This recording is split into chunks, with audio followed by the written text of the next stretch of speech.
Welcome back to the World's 2017 Elimination stage. We're still Mark and Dracos, but we've swapped out our NA bias to accommodate some EU analysis with Andrew Vedieste. Hello, gentlemen. How are you? Good, man. Full. Mark, yes, very quickly ate. All right, well, the stage is set for our next series of the day, Fnatic versus Hong Kong Attitude. Now, these two teams are coming into it after a pretty rough play-in group stage, both very close to the top, but still didn't feel like the cleanest sets. Yeah, I mean, I think these guys probably had the hardest time getting into exactly where they wanted to be. HKA narrowly missed that #1 seed after taking 1907 Fenerbahce to a tiebreaker, unable to actually convert on it after that. So you got to feel like they are hungry for some revenge. Yeah, and looking back at that game, it was so close too. Both those teams fighting tooth and nail to try and secure that first place spot. But unfortunately for HKA, they just couldn't the ban board then. If you're going to take the Shin, you need to pinch the Galio. Soaz has been an absolute monster on this champion as well as the Shin. So by prioritizing top lane this high around, I feel like this is HKA recognizing, respecting Soaz's power on these two picks and denying simply because HKA haven't locked in their jungler yet. Okay, last couple seconds tick away. Godquai will have to do something completely different than what we've seen him on so far because he's only had a handful of games with Gragas. Of course, the Jarvan and the Rek'Sai all picked away from him are banned. So let's see if they decide to go for something else now, and obviously they need a support. Maybe they pick that up first and try to get something on the last time around. Yeah, it makes sense. There's no reason to reach for your jungler. Fnatic aren't going to try to take that one away since they already have the Gragas locked in. I said that Alistar has a pretty decent matchup into the Xayah just because it's really hard for her to get away from him as soon as he goes in, so it makes sense to look for Ali here. All right, so what does Fnatic pair with the Xayah to try and counteract that a little bit? I mean, you could just go for doubling down on the pushing power for Xayah or doubling down on the protection for Xayah. So something like an Ardent Sensor support would work here, like the Janna, or maybe you go for a traditional pushing support like the Karma. My big thing, though, is that I prefer when Jessis is on hard engage playmaking champions. Not that he can't play the Janna, but the last time that we saw Fnatic run a Janna composition, it was up to Reckless to literally Tristana jump forward to start fights, even when Broxah was on the likes of Sejuani. They are that reliant on Jessis being the primary engage tool for them. So it's not going to be that this time around. However, they do have some hard engage. You got the Gragas available for Broxah. You have the Maokai. It's a pretty beefy front line to try and wear through. It's not about the access to a hard engage, because I agree with you. You look at Maokai, you look at Gragas, you do not need a hard engage support. You've got that in spades throughout your composition. But again, it's the responsibility that Jessis has to the team. All right, now this is going to be something completely out of left field there with that Ezreal jungle locked in. We were wondering when we would start seeing this one, and with all the junglers, the big tanks taken off the board, Godquai's got himself a damaging pick. Okay, I'm very excited. I knew that this was probably going to come up. The team has been practicing a lot, so they are going to feel very comfortable taking the Ezreal jungle, and it makes a lot of sense. They want to try to punish Broxah. Broxah has been a very, let's say, low effective jungler in the early game. He's much more about that mid game. He's much more about the late game team fighting, and he's a huge part of that, but he's just kind of non-existent in the early game outside of maybe some jungle tracking. With a hyper-aggressive jungler like Ezreal, you can get into his face, you can start camping different lanes, and you can set the tempo, and that's why I think you really want to exploit Fnatic. Their team fighting has been great, but their early game is suspect, and HKA can hit them hard with this type of pick. And for HKA, it's right inside their wheelhouse to try and get ahead early on. These guys are all fantastic laners in their own right. Pretty much been training hard on all of their solo queues, just making themselves a little bit stronger bit by bit by bit, and let's see if it all comes together for the early game. For Hong Kong Attitude, of course, big expectations for this team. They've said they want to be in the top 16. They want to be progressing on to the stage and prove that they are the real deal within the world's environment. And if you can knock off a team like Fnatic, I think that is definitely a tick mark in your favor. I mean, people look at this group, they look at this best of 5, they say, this is the closest one, this is the hardest one. But both these teams, if they want to go the distance, it's never going to be an easy road. You don't want to go the distance simply because it was gifted to you. You want to go the distance because you're the best. You've got to be able to pull it out in the end. So now, Fnatic starting up on the blue side in game #1. They've built themselves that solid team fighting composition they like, but it could be a rocky laning phase. We're about to find out as we load up in this first game of our best of 5. So now it's about where are these teams going to focus into their early game. We've talked at length about how Fnatic, their early game has been a bit suspect. I think it personally makes sense. There's kind of two schools of thought here. Either Fnatic simply just don't know how to play an early game, which I don't believe is true, or they recognize kind of what the strong composition is in the meta. You know, tank top, hyper carry that scales up in the bottom lane, and then like a wave clear or, you know, pressure oriented mid lane. And those usually tend to spike around kind of the mid and the late game. So it kind of makes sense that their game would be a bit slower pace. You know, they don't have to play the early game to be successful, especially with how important Baron is to ending games. these compositions are all going to come online by the time that Baron becomes a factor, and usually you're just going to team fight it out. So, you know, maybe Fnatic have this mastermind plan where it's fine, you know, we're fine giving away some early game pressure because come push to shove, we're going to be ready anyway. As long as they can actually pull it off. But yeah, Fnatic as a team, historically, especially in this iteration of Fnatic over the course of the year, they have been a little bit stubborn about their compositions until they get punished about it. The most famous example being Rift Rivals this week. Then they changed things up completely and found great success, and as long as it still works, can't see any reason why Fnatic would shift away from it. And here's the thing, you know, looking at Fnatic domestically, I was actually very impressed with this team for their ability to carry from every single lane. You know, Caps can go off, Soaz, his Gnar, his Jarvan stats are so impressive. Everyone knows the potential that Reckless can put out, but coming into play-ins, it's been a rather one-dimensional Fnatic. And again, I have to trust the team, the history, the organization, and the experience, and just say that, you know, maybe they're not showing anything, maybe that they just believe this is the best way to play the game. And yeah, it's only really cost them one game that didn't matter against young generation. So pressure's on now. Like, how dominant are Fnatic going to come out? Yep, that's always a question we have to ask. But for HKA, they want to be able to do a lot in the early game. Of course, it's not just early game, right? The damage is going to get pretty real as this game goes on. You've got a Kassadin and Tristana, that Ezreal. I mean, it's all going to scale up pretty effectively, but the style of play that HKA like to do is, of course, always going to be getting ahead in that early game. Jez is spotting out the blue buff start. And move, I should say. Their early game success is really dependent on Godquai, and normally he's the jungler that they haven't played the majority of their games with. They do have a split jungle pool between Gemini and Godquai. Godquai's played about 15 games now for them, whereas Gemini has played about 30. And they just like the communication. He's been with the team longer. He used to be the AD carry, role swapped into the jungle position, so he should feel super confident on a pick like Ezreal jungle. Yeah, it fits him exactly. Checking in with how the lanes are all going, of course, it's been pretty steady. We wanted to talk about Broxah setting things up early and what Godquai can do to punish him. So far, it's just about the early jungle clear, and it'll be telling where the junglers decide to put their attention first. There's a ton of kill pressure up into the top lane as well as the bottom lane. You want to hit Maokai early if you want to go up there and work in tandem with the CC from Shen. But because you are Ezreal, you do just have ridiculous amounts of damage coming out of the jungle position. So I feel like HKA have more versatile options about how they want to attack the map, and now it's just a matter of where does Godquai actually strike. Looks like he's a little bit preoccupied with his chickens. However, Broxah, he's on the Krugs too, so it's going to be a little bit of a slower start there. Yeah, and then on the other side, if Broxah does want to have an impact in the lane phase, he can look mid lane before Kassadin has level 6 and gets a lot of safety there. Or perhaps he does look up to the top lane. Yes, both these tanks are going to be fairly susceptible early before they get their big tanky stats, and he does have the Maokai W to work with. So if it's Fnatic, you're probably looking around the mid and the top lane, whereas HKA can attack mid, top, and bot. Looks like HKA might be coming in for that dive. Godquai hanging around the side as Caps has been pushed under tower by Mission. So a lot of lanes pushing pretty much across the board right now, but Caps is going to be able to Twin Fang away most of this wave, and not a lot of kill pressure just yet. We're only 4 minutes in. Now, already threatening the dive. It was just a scouting mission, though, placing the ward on the Wolf camp. That said, a lot of junglers, Condi in particular, really like Ezreal jungle for his ability to dive with the arcane shift. And now he's going to pop up top. Ward in the bush, though, so Soaz knows exactly what's up.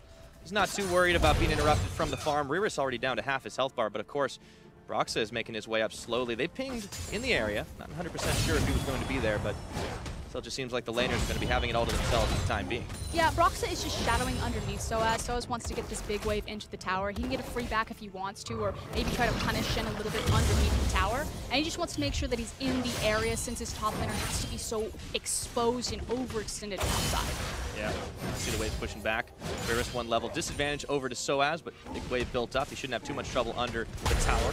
You know, he's threatened with his taunt, but Soaz giving him some healthy respect as Broxah hanging out in the bush, hoping that Riris will respond and try to push back out. Meanwhile, down the bottom, still just a farm game, pretty even on that CS, but Highway wants to change it. In goes Unified, an instant jump up, and they do get a stun onto Reckless. Instant exhaust is on. Unified rooted, pulled back, Reckless ignited. Let's see if he can get the kill. Shield comes up, and Unified's gonna hop back in, insta flash, respect. There we go, back up to the top side of the action. It just keeps on going. Riris, he's got a flash, he might have to use it, but no, he's able to walk away from the danger.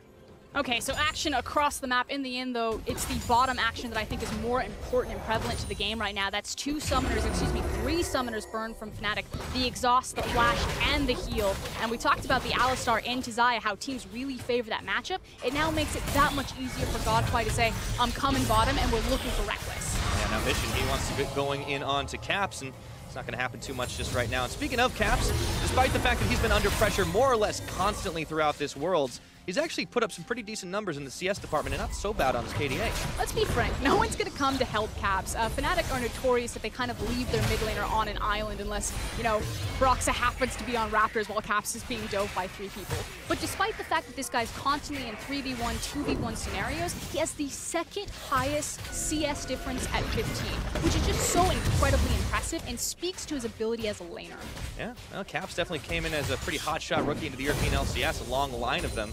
And he was just one more, but he also added some interesting picks, some interesting playstyles. I mentioned earlier about that backdoor that he pulled off on the Rise. The guy's a playmaker, and he can definitely step up in the clutch. And in the lane, he usually doesn't get shut down too hard. And the coolest thing is, while that's spoken a lot as kind of a primary weakness for Fnatic, it can also be a huge strength. If you don't need to constantly be babysitting your mid laner, if he can absorb all of that pressure and all of that attention, and you can gank the top lane, you can give the attention to the bot lane, that just makes Fnatic stronger across the board when they execute on that. It's when they leave Caps up to try, and then they start losing so much pressure and power through the middle of the map, that's when things go sideways. Got to talk about when he starts getting solo killed or when the jungle just keeps making repeat visits. That being said, he is down in the CS versus the Kassadin of Mission. Of course, can't really say the same about this bot lane. Pretty dead on even. Reckless going for the Berserker Greaves starts after he was forced out of lane, but we see a swap coming in. Yeah, and that's because they need to get away from this Alistar Tristana. They recognize that they just have a giant target painted on them, so Fnatic are trying to trigger a lane swap. Shin also has the ultimate available, so there's no reason to start fights in the bottom lane. This is a good read from Fnatic. Unfortunately, it's just a little bit too slow to the punch, so tempo advantage to HKA. Yeah, they pick up the first tower, giving themselves a gold lead and extending that out to about 1,500. So I'm still pushing the wave up in the top, and the dual laners are going to be coming in, but Rivers will be able to clear most of that away. That's not massive right now. He's going to be forced under tower just to back away. They're still pushing in the bottom side. Unified and Kai Wing, there's no one there to respond, and Godfly's coming in for the relief effort. Yeah, and it was the question about where Godfly was going to strike. Would he go bottom lane to help Alistar and Tristana continue to push on that inner tower, or would he assist top lane? By going top, they're going to delay this. Oh yeah, Soaz, he's actually going to get the back and push them, and that is going to be first blood over to Soaz. On the dive, it looks like it was instigated by Hong Kong Attitude. Exhaust already burned the flash, and the feathers sink in for the kill. Meanwhile, down bot, though, Kai Wing and Unified continue their push. But globally, it's still an advantage for HKA. They're going to take the inner tower. There's a diminishing creep wave that's just now approached Fnatic up into the top lane, and Kai Wing and Unified should have enough time to push this wave and make their back and then rotate towards the top side. Yeah, they never stop. Fnatic, they're just leaving things open right now as they try to push down on the bottom, and Mission's going to get a back away, and it just seems like Fnatic, a little bit under the gun, decided they just didn't want to push their luck. That was cute for Mission. He teleports back in. That's instant. Wow. Okay, taking another look at this. This is huge, even though Godfly does die to first blood, and that is pretty significant. Ezreal does need to get ahead to really be effective. He has a very expensive build coming out of the jungle. But his death here isn't in vain. They do trade 1-for-1 first blood advantage to Fnatic because they will take down Ezreal first, but they delay the tower push, which buys enough time for the bottom lane. You look at the bottom side of your map right now, Tristana and Alistar are pushing down the inner tower, and again, still global advantage and global gold lead to HKA, and this is what we expect from this team. Their pre-15-minute stats are pretty absurd. Yep, building them up as the time goes, and we talked about how they're going to have a lot of scaling in their favor. It's just that the carries necessarily aren't the ones getting the kills early on, and that's okay right now. They've been able to stabilize quite well. Okay, Broxah getting caught up, and there's Soaz there at his back. A lot of pings flying. Mission wanted to go in, but he realizes he's not going to be solo. And finally, this is now Fnatic having the slightly upper edge in terms of tempo. They reach the tower first, they've got more members rotating over to them, and another creep wave coming in, whereas on the other side, HKA are just about to hit the first tower. Yeah, so this time it trades around back the other way, and I think Fnatic may not have been the most optimal trades for them earlier on, but they'll be pretty happy with the fact that they've managed to get out of the laning phase, not too scathed, even on the gold game. That, of course, will change in just a few minutes. Now, it's about what they're going to buy with this time. You can see that Ryrus is trying to guard the inner tower, but how confident are Fnatic to continue to push? Shot barrage coming out. Mission. There's some waves. He already clipped onto the crab. That's a long-range wave clear. Last couple shots. Ooh, there's a taunt, and Brox is able to interrupt it just on the edge. Mission looking to go in. Ryrus stuck under tower. The barrel comes out. Not enough to secure that kill as Jesus throws down the Monsoon to keep Reckless healthy. And again, it's Ryrus and Friend buying enough time to slow down Fnatic's siege, while on the other side, they continue to push into another inner tower. Yeah, Soaz, I don't know if he's going to have as much to be able to defend here without a whole lot of backup. He just has to throw down the sapling, and there it goes. Hong Kong Attitude picking up tower number 4 for themselves on the up versus Fnatic. And this now means that they have super access to the Rift Herald. They can just snowball onto that, or maybe rotate over to the mid lane just to dissuade Fnatic from pushing too far deep. John is here, they should be okay.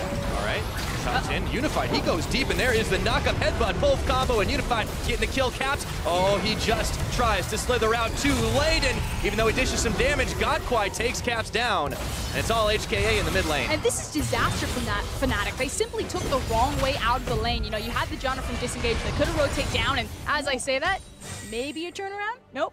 Slow to respond. Slow to respond for Fnatic, and you talked about Rift Herald being up and available. It's also the Dragon Mountain down there that Mission and the rest of Hong Kong Attitude are going to be able to secure. Not a whole lot that Fnatic can do about it. And they honestly just got caught sleeping. And this has kind of been the story of Fnatic during the entire stage of play-ins. The one game where they had an early lead, where they were making the tempo aggressive, you know, macro decisions, was their first game against KLG. But since then, this has been the story. And you know, Jez is not walking down. Yes, Cassidy's coming in with the shim, but he splits up from his team and he's just left for easy pickings. And then from bad to worse, his cast is picked off. Yeah, it's unfortunate right now that Fnatic getting themselves caught out just a little bit. And we've even heard them talk a lot about how they are a team that will sometimes respond a little bit emotionally and not always make the optimal plays when they don't feel things are going well. Well, that's the thing that can sometimes start off that level of thinking. Let's see if Fnatic can make the recovery. We're 12 minutes in, though. It's still a gold lead for Hong Kong Attitude, about 2,000, but now it looks like they're starting to feel a little bit more confident that they can take off individual plays. Soaz does not want any part of Mission. And the scary thing is now that the towers have broken down and we're starting to play kind of the 1-3-1 or play around with our lane assignments, that's where HKA's composition gets scary, because this accident is a hard person to deal with. And they're hitting the item spikes faster, right? The Rod of Ages completed versus just a couple of components from the Cassiopeia. The Infinity Edge versus what Reckless is bringing is not quite finished up on his Essence Reaver, so we're going to have a fight here around this Rift Herald. Let's see what happens. Mission getting chased on and followed on back, and we're getting bullied out. Godquai looks to try and take away the Rift Herald, but not going to happen. Monsoon keeping everybody on the Fnatic side. Healthy as Godquai gets knocked in by the barrel. Flashes away, gets the heal, staying alive, and now Fnatic trying to split attention, but they will be able to find Mission as he couldn't Rift walk fast enough to get out of that one. Rift Herald and a kill. Big swing for Fnatic right there, and that's what's been putting them over the line in all these play-ins. They fumbled the early macro decisions, give away a couple free towers, don't necessarily trade even, but their team fighting is clean enough that it doesn't matter, that they're able to dig themselves out of any sort of deficit they put themselves in early. Yep.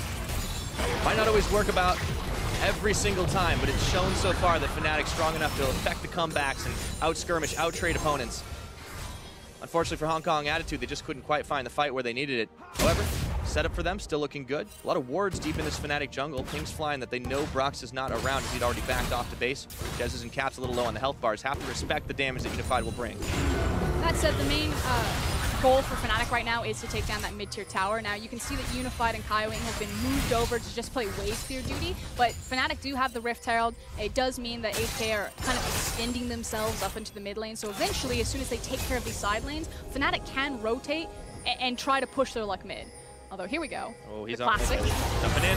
Featherstorm out for Reckless. Teleport coming down. Mission one of the 1v1, but he's not going to be able to take the 2v2, and Reckless might not even need any backup right there. Pulls him back, gets the root off, and wow, the outplays. Doesn't result in a kill, but still forced quite a lot out of Mission. And you know, normally when Fnatic's fans see Reckless off into a side lane, it's, oh no, you know, he's off into farm mode, this is when he gets caught, but just turning around and showing the power of Xayah and his confidence that, okay, Cassidy, you think that you have the lane assignment here, but you need to play this perfectly or I will punish you. Yeah, you called it in the pick and ban. You definitely don't need the Recon to be effective on that Xayah. And with Essence Reaver complete, he can start working towards the rest of his build. He's already dishing some seriously massive damage. I'm just saying, she is the better Tinder swipe here. But paired up with Jezzy, it's all good. Unified still on wave clear duty in the mid lane. Caps trying to do the same thing, and looks like the game is going to rotate about the mid for a little while since both towers still up and available, and those are the only ones on that part of the map. Still a while before anything like Baron will become a possibility. It's about funneling farm, making sure that we're hitting our big item breakpoints. For Xayah, it's really about the 2-item spike, especially when she has the Ardent Sensor and Janna in tandem. Janna level 8, once she's level 9, she's going to have the 5 points in the shield. We talk about this all the time, but, you know, then gets that added benefit of the flat AD, whereas Tristana, you know, needs to reach a little bit farther, needs the 2 attack speed items, so the Shiv, the Infinity Edge, and whatever else that she wants before she really becomes effective. Feeling comfortable enough to just solo take those fights. We've seen Unified, though, really going hyphy to jump on in, knowing that he'll get the reset, or at the very least, his support's going to go in and back him up. I think he had to pump the brakes a little bit just because Speaking of, he wasn't feeling too confident when he ran into Xayah and the teleport. Big Eyes, though, on Godquai, you know, this hasn't been the snowballed Ezreal jungle game that you really need to be effective on this champion. Okay, Wing gets pushed back, but he might have sealed his own death warrant there as he goes on in, gets the knockups, the Cats coming out. Monsoon to keep everyone on the Fnatic side healthy, and Riris is going to tag back out as he gets the taunt off onto Soaz. No one from Hong Kong Attitude going down, but this will open up the chance to push with Rift Herald. Yeah, I said that as soon as Fnatic felt comfortable about their side lanes, they were just going to funnel all their resources into that mid lane, use the Rift Herald, and take the free structure. And here they go. There's now within touching distance of this gold difference between them and HKA. Yeah, Shelly wants to go into round 2, but Godquiet Mission trying to push that one back. So Fnatic haven't opened up the map here. Let's see what they end up doing next. Still the gold in favor of Hong Kong Attitude, but that's pretty slim. Yeah, and unfortunately, it kind of feels like the clock strikes midnight on HKA's gold advantages. You know, 15 minutes, they're feeling comfortable, but as soon as it ticks over to 16 to 18 minutes, suddenly they start to slip backwards. Yeah. Fortunately for them right now, Fnatic starting to look like they're the ones in the driver's seat. Reckless once on a side lane. We have seen this many times, as you referred to. He does need to be careful, though. His team's not pressuring anything underneath him, and he doesn't have a lot of offensive vision push into the enemy jungle to extend much farther. So I like the respect that Reckless is showing, though. Just hoovering up some farm, stacking his pockets a little bit, picks himself up a Zeal, but not pushing his luck. Yeah, not going to go too far and too deep without a whole lot of backup. We have seen Fnatic sometimes use them to bait things out there, but not this time around. Riris is actually going to be the one rushing on that side. Of course, on that Shen, pretty much right in his comfort zone. A lot of wards deep here for Hong Kong Attitude, so if anybody from Fnatic decides to go through their bot side jungle, they're going to know all about it. And this is what HKA were unable to execute on in kind of the last big team fight. They weren't able to pull Fnatic apart into these side lanes. Fnatic just saw that Castum and Shin were in a side lane and decided to commit heavily towards the mid lane. So a lot of respect to Alistar and Tristana. They need to be careful because it feels like as soon as Fnatic see Mission and Riris off into the side, they're just going to steamroll over mid. Yeah, quick decision making. Of course, they turn their way towards the Cloud Drake. An easy peasy pickup for this Fnatic team, so they'll be a little bit more quick to try and move around the map now. Back to mid they go to try and control that and not let Hong Kong Attitude have the inside tack. Still a lot of vision deep in those jungles down in that bottom lane, but there's nothing they can really do with it at the moment. It also makes sense that HKA would just give away the Cloud Dragon. They didn't have vision control of that area anyway. It's just the Cloud, and they're not feeling comfortable in terms of their item break points and feeling strong right now. So it's about the next dragon.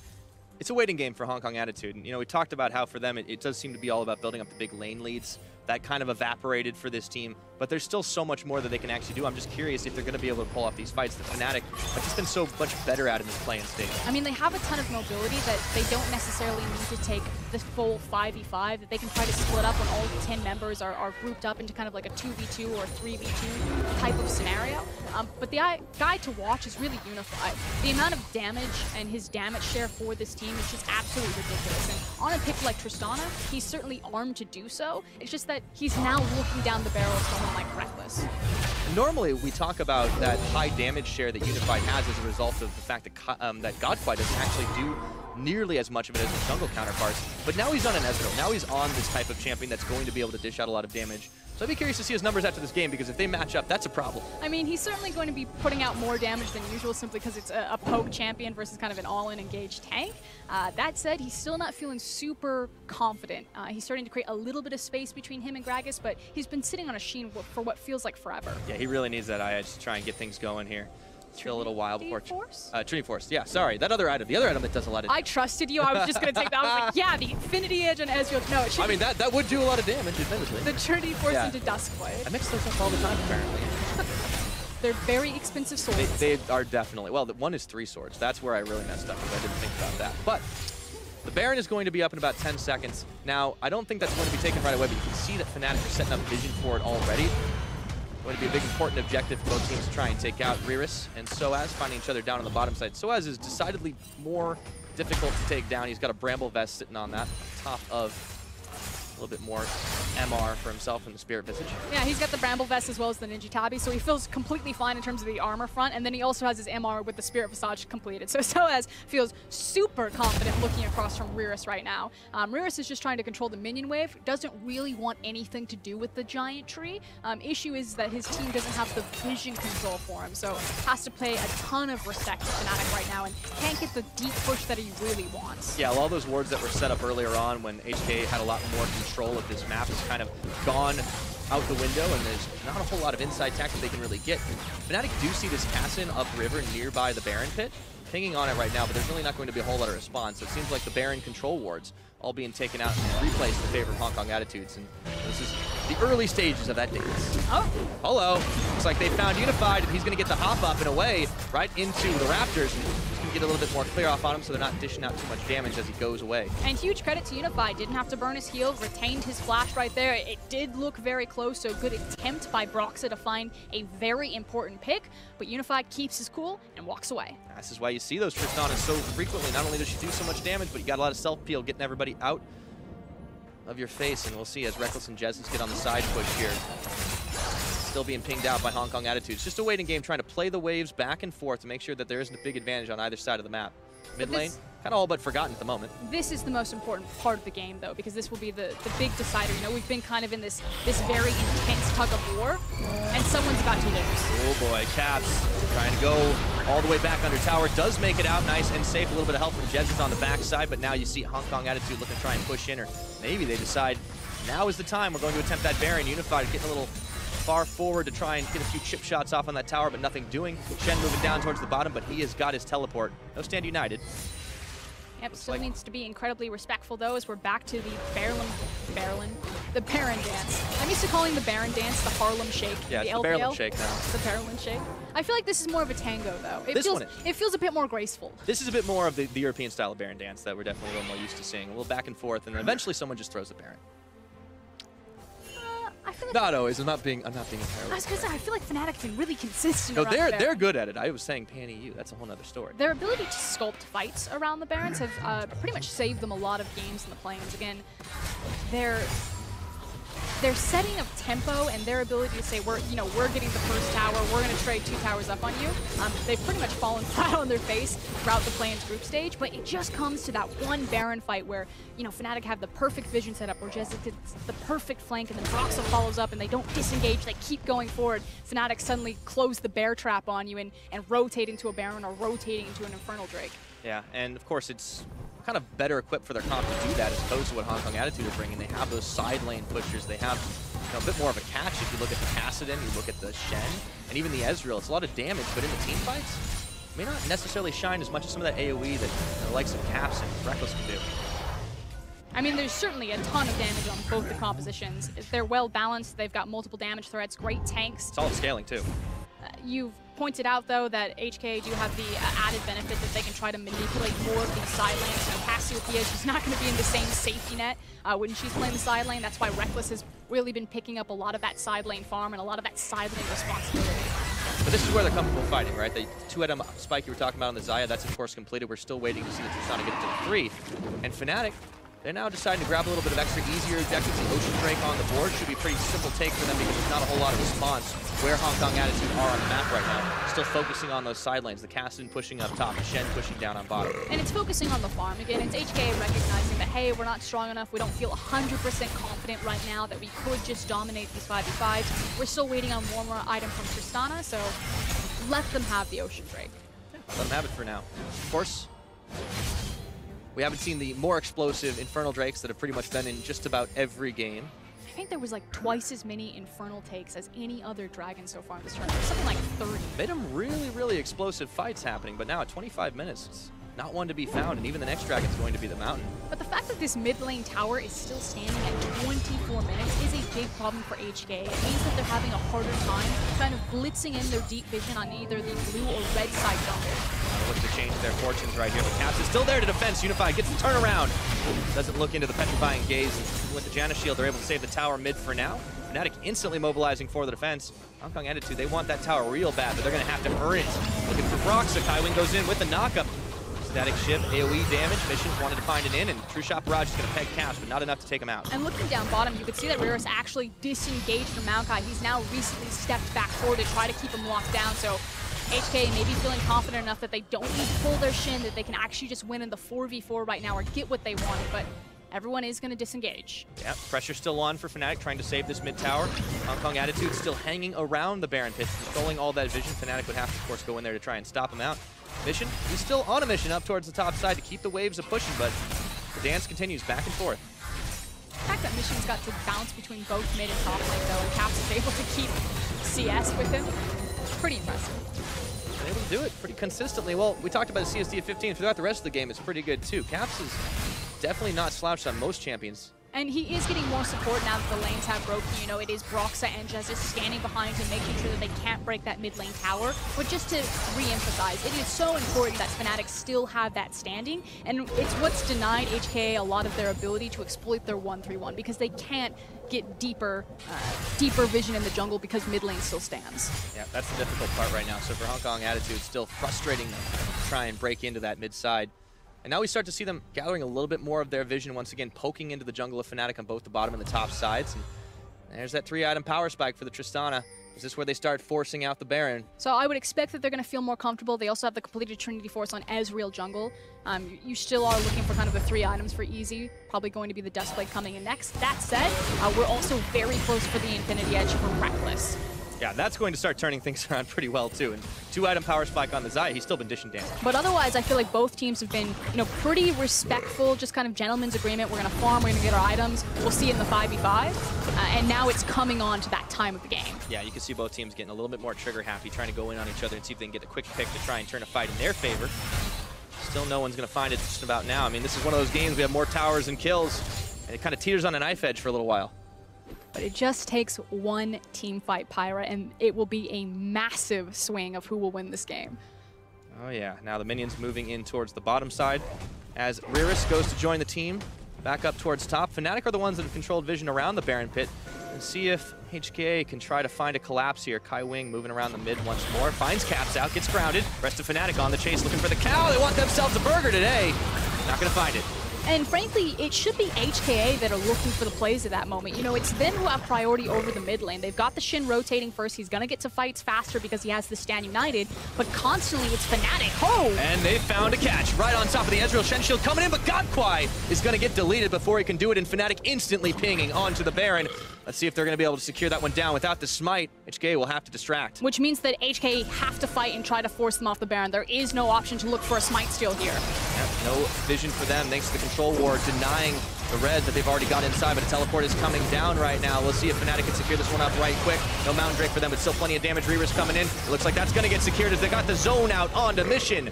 Fnatic, clean take on the Baron and looking for more as they go for Mission, who tries to jump over the wall, gets the Blast Cone Express, but he is on the wrong side of that mid tower. Really regretting the fact that they haven't been able to pick it up. He rift walks over into the pit.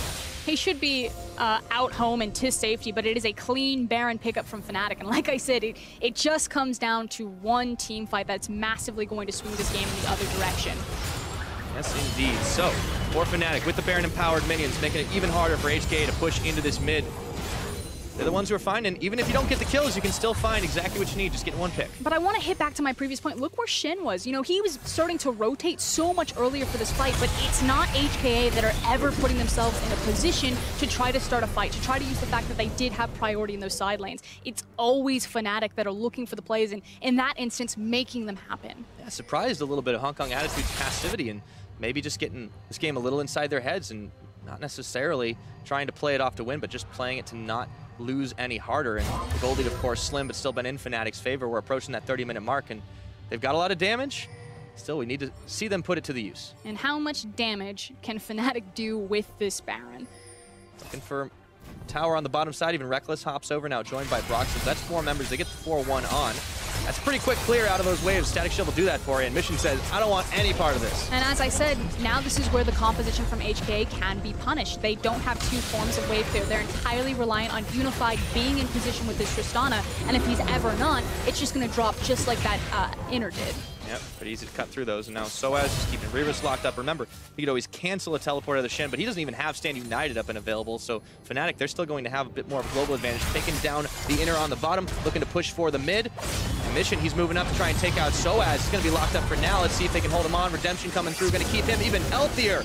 In a 2v1, he's just keeping pushing them back, and Fnatic looking to join him up towards the top side. Soaz doesn't even care about tanking on the tower damage, and looks like that's going to be all she wrote for this tower. Up in the top, 5-4 in favor of Fnatic. They've got inside track. They can now just rotate back towards the mid lane. Soaz does have teleport, so he's fine to make his back right here. And if the enemy team engages, he'll just TP in. And there we go, looking for Mission, even gets knocked up. The CC chain is real, and Caps is going to be able to finish off the Kassadin.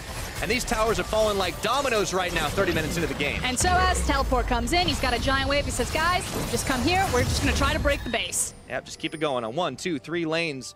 Not a whole lot the Hong Kong Attitude can do. They are running out of options right now, and we would expect to see that desperate fight to try and turn things in their favor. They do have their items, they do have the spikes they've needed, but they are running out of base right now. One tower falls in the mid, the bottom. Minions are being marched forward, and they just keep on giving ground here, respecting the damage that Fnatic can do, but it looks like it might be too little, it might be too late. Reivers is going to get knocked up, locked up, and rooted underneath this tower, and once more they just keep firing on. Another tower falls after the inhibitor. It's going to be another easy inhib. Fnatic, it's just like they decide to keep on pushing, and nothing can stop this team. Slow march to victory. And the interesting thing about HKA versus Fnatic were the massive stylistic differences. Statistically, when you look at these teams, you have HKA, the early game team. You know, pre-15 minutes, they build up these leads. Can they sprint fast enough off the finish line to beat Fnatic before they come online in the mid game, before they come online in the late game 5v5s? And the answer right now for game 1 is no. And that's the thing. Take a breather. People can criticize Fnatic's lackluster early game all you want. And I'm not going to, stand behind and say they made 100% the right macro decisions. There are obvious holes and flaws here. But it doesn't matter because they're confident enough that come that 5v5, they're going to execute, they're going to do the right thing, they're going to find the critical pick, and they're going to win the game anyway. And they're going to be able to pull Hong Kong Attitude into those 5v5s that they know they can win. So far, the 1-3-1 strategy that we kept seeing out of Hong Kong Attitude, it was so difficult for them to go deep when they didn't have control in the mid. And lo and behold, the mid tower still stands for Fnatic.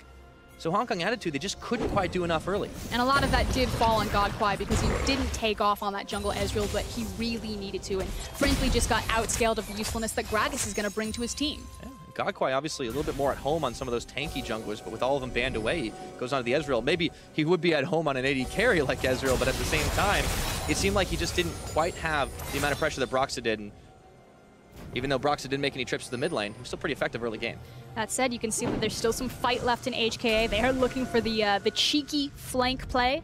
They still have a lot of power in their Cassidy as well as their Tristana. Yes, the Ezreal has fallen behind, but Fnatic, they're not out of the woods just yet. Oh, they've got to put it away with the Nexus, grab that 50 gold, and move on to game number 2. Now Soaz still trying to duke it out with Mission.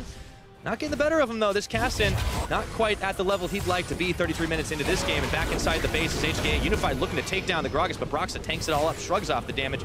Waves crashing into the top side. Soaz on the flank. There's a hop away, but everyone's going to get rooted up, and Kai Wing is healthy enough to tank through things, but that redemption means Fnatic are as well.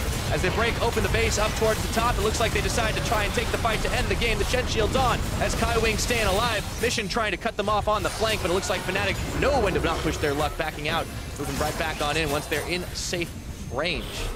They are sticking around for this one. Here comes Broxah. Okay, gets the knock-up, and they look for the Tristana, deleting it. It's Reckless, taking out his opposite number. Now Reivers will be the next to fall. That shield is not quite enough in Mission. Never got a chance to go in for the flank. Soaz following the flash all the way through onto God Kwai, and caps on a killing spree means that this game is going to get closed out. Number 1 over to Fnatic, 34 minutes into this game. And once they hit the go button, there was no stopping this team. 1-0 up. No early game, no problem for Fnatic. They just meet you in the mid game, they meet you in the late game, and they just have cleaner team fights, cleaner picks, and know when to turn it on. Fortunately for Hong Kong Attitude, they had the first 15 minutes on lock as is usual, but they just didn't have the trajectory to keep on moving in that mid game, and you can see frustration on the faces of their players. Unfortunately for them, they're going to have to go back to the drawing board for game 2. And I really do have to put a magnifying glass over HKA's mid-game. You know, when they went out into the 1-3-1, initially they did have the superior lane assignments. They could threaten with the Cassidy, but it just took them so long to execute on it. Frankly, they never really executed on it correctly that suddenly they couldn't deal with Soaz. They couldn't execute on the 1-3-1, and Fnatic just ran them over. Yeah, I mean, it was so nice to see in the early game that they were getting the better trades down. Fnatic were kind of, hustling up to the top lane, trading a little bit late, but then everything kind of evened out. And it did seem like HK just kind of pumped the brakes a little bit too much. Yeah, and a lot of that was credit to Reivers. I think he did a great job slowing down a lot of Fnatic's, tower pressuring. The fact that he was able to stall so long allowed his team to trade up, but that gold lead wasn't enough. Unfortunately, no. Now, to hear how Fnatic took the first game of the series, let's send it over to Dracos and the analysts. Thank you very much, Pyra. Before we get into the meat of the game, I think it's best for us to start back in the pick and ban phase, because we did have some question marks on the side of Fnatic. I'll be the first to say it. The second Cassidy gets locked in and I don't see a Lucian, I get scared. Not that it's the only option. I just get worried, man. I was sitting there being like, come on, Caps, this is like an easy matchup for you. But HK, they're throwing out the challenge. They're basically saying, you know what? I don't think you can play Lucian. I'm pretty confident that you're not going to bring it out. And they called his bluff and it worked out. Yeah, that's what was surprising to me is you take a first pick Caston only banging out a Rise. There's so many things that can potentially be taken into it. They take the Cassio, and surprisingly, he actually loses that matchup pretty hard. He was down 10, 15 CS around the 10, 15 minute mark, so really not a great look at the start for Caps, though he's going to end up bouncing back. And when we look at this game, of course, it did feel very much like a macro game for the vast majority of it. Teams rotating around, looking to trade towers back and forth. Exactly. And it felt like HKA were pretty comfortably in the lead, then passed it back to Fnatic. It was sort of all over the place. I felt like what we saw was an initial lane dominance coming out from the side of HKA.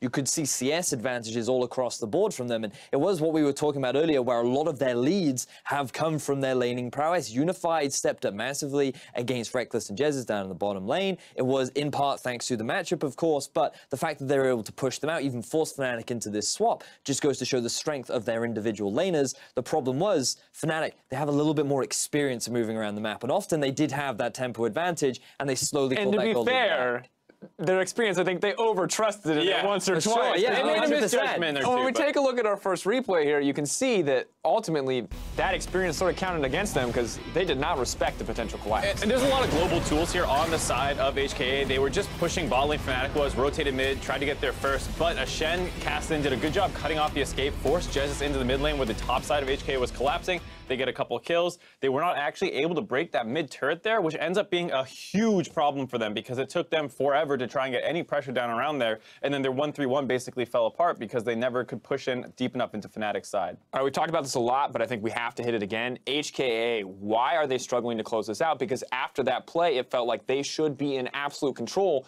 But you're right, nothing happened for so long in the game.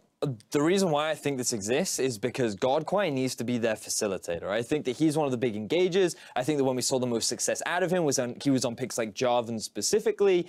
And what we're seeing now is he's on a jungle Ezreal. The only real good way you can start off a team fight or any kind of proactive play is maybe you get a flanking Shen or a flanking Alistar, and then you use the Shen as a follow-up. But you've got an Ezreal jungle, you've got a Caston mid, and you've got a Tristana already. These aren't engaged champions. They can't start things for you. And because there was no proactivity from the support or the top, it ended up just being this standstill where Fnatic just slowly crept up with their vision and pressure and playmaking that HKA didn't really have any answers. I think that's the big thing for me too, is just that there was a time where you saw the Caston go bot lane, tries to hop onto Reckless, he gets chunked out, and it felt like after that, Caston just got really, really passive and would just resort to going to the top lane, pushing that wave out, and then kind of roaming mid, but not committing to it. When you have double teleport, Caston, Shen, you have a lot of tools to make plays on the solo lane down the bot side. Go attack the enemy top laner, that Maokai. If you get a kill, after already taking the two outer turrets, you can potentially get a mid inhib, or a bot inhib, excuse me, if you actually turn that play, but they almost never looked for it after that point. And while it relatively was not a high-pace, high-action game, when Fnatic finally found an opportunity, they were the ones who took control back. And as we take a look at this next replay brought to you by Acer Predator, we can see that, hey, Caps may have suffered early game, but you give this man a shot, he is going to take it. And it's just them wandering through the jungle. They find an Ezreal who's not respecting the fact that Fnatic are pushing at mid. Even through the Shen ultimate, it's not enough. And the Miasma really just locking down the mobility that you do have on Ez, which allows Fnatic to very quickly translate over to the Baron. The one play that they needed to break this game back in their favor, but you have to say that Fnatic was doing a great job dealing with the 1-3-1 already. They hadn't lost an objective after that 15-minute mark, basically, and they are able to cleanly convert onto the Baron, something that HKA really struggles with as well. If they do get a pick off, it doesn't feel like they quickly turn that around, and you see just how fast that gold graph exploded into Fnatic's favor. And it's just the thing that we saw from the group stages now translating into these elimination matches, because Fnatic, we know that it's not uncommon for them to fall behind in the early. It happened a lot against young generation, even against Chaos Latin gamers. They should have fallen behind early, but they just were able to outplay their opposition. And now HKA, talented individuals, are finding avenues to get that lead, but then they're not translating it later on into the game. And Fnatic are just finding these opportunities in the mid to late. And I think that's the frustrating thing, is because as good as Fnatic played in the late game, ultimately we have to wonder, you know, like, what can HKA do if this is such a big issue? Because if it was picks and bans, we could talk about different champions. But when you're not able to reliably snowball these leads, that feels like something much bigger. Well, I think what I like is that they're choosing to go back to red side. They're identifying that, like, we probably need to win in laning phase, and you get more counter picks, hypothetically, with that red side selection. So if they want to do this early Caston pick, they could potentially go for that again. If Fnatic adapts and bans out the Caston, now you can wait for later in the draft before taking your solo lanes and hopefully finding some areas to pressure. For me, I'm just after more engage on the downside for HKA. I think they, as you rightly said, they had a lot of tools in their kits, but just simplify it, make the things easier. Maybe just group up 5 and force a fight. Like, these guys are strong individual players. They just need easier ways to sort of make stuff happen. And I think champions like Jarvan, Maokai, Sejuani, Gragas, all these are great picks that can better facilitate the action go button. All right, well, Fnatic are going to start the series 1-0. We're going to see if Hong Kong Attitude can pick up a win of their own in Game 2 of the match. Meet us back here after the break. This is where we do stuff. Yeah. So he's actually going to get back and push them, and that is going to be first blood over to Soaz. On the dive, looks like it's instigated by Hong Kong Attitude. Exhaust already burned the flash and the feathers. 这里已经没有蓝了，看一下。明显没有闪现的，那招了一套伤害，Unify 这边打着人头。Cops 这边交了一个闪现，拉开一下安全的距离，但是被HK 这边5个人啊。But constantly with Fnatic. Oh! And they found a catch right on top of the Ezreal Shen Shield coming in, but Godquai. He's fine to make his back right here. And if the enemy team engages, he'll just TP in. And there we go, looking for mission, even gets knocked up. The CC chain is real, so as following the flash all the way through onto Godquai, and Caps on a killing spree means that this game is going to get closed out. Number 1 over to Fnatic, 34 minutes into this game.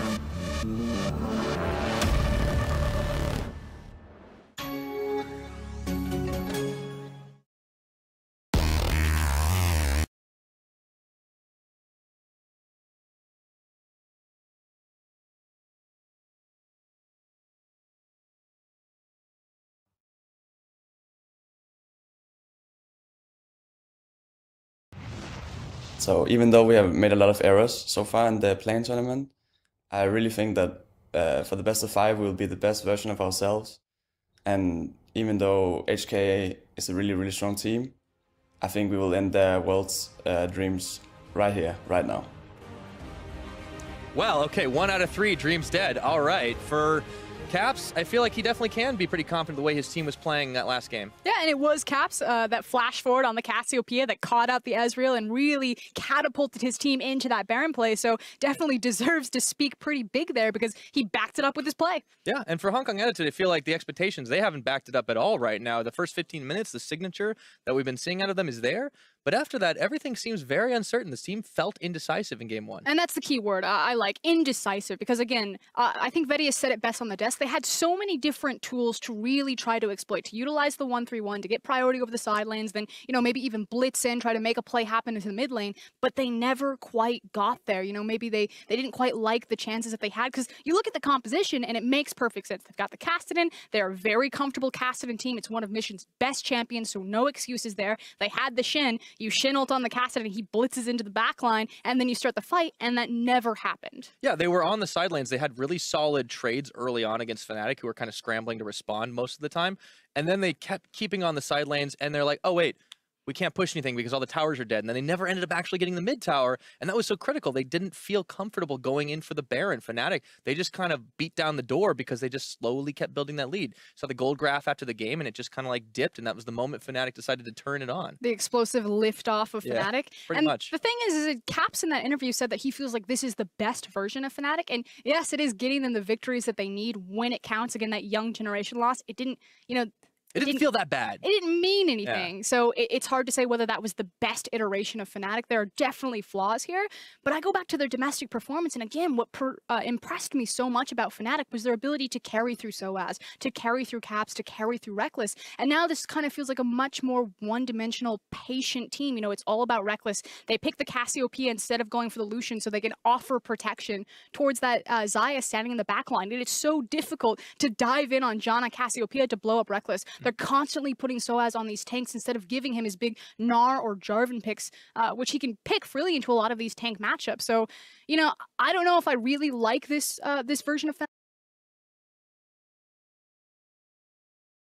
this